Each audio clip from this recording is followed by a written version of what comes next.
মুর্শিদাবাদের কান্দি শহরে বিশিষ্ট ব্যবসায়ী গোপাল চৌধুরী তার একমাত্র ছেলের পৃথ্বীরাজের আজ দ্বিতীয় জন্মবার্ষিকী উপলক্ষে কোনো রকম আড়ম্বর অনুষ্ঠান না করেই সাধারণ দুস্থ মানুষের হাতে দুপুরের আহার সহ শীতবস্ত্র তুলে দেওয়া হয়। গোপালবাবু জানিয়েছেন, এ ধরনের উদ্যোগ তিনি কোভিড পরিস্থিতির পর থেকেই গ্রহণ করেছিলেন। তার ছেলের জন্মদিনের অনুষ্ঠানের পরিবর্তে অসহায় দুস্থ মানুষের পাশে থাকতে পেরে তিনি অত্যন্ত আনন্দ প্রকাশ করেন।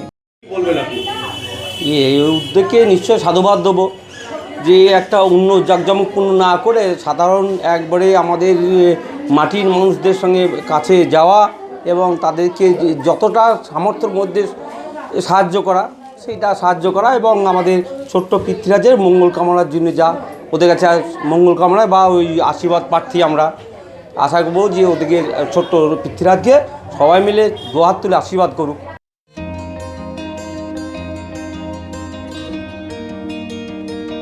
মুর্শিদাবাদ থেকে Victor Banerjee report, U Bangla TV. U Bangla TV, হৃদয় ছুঁয়ে যায়।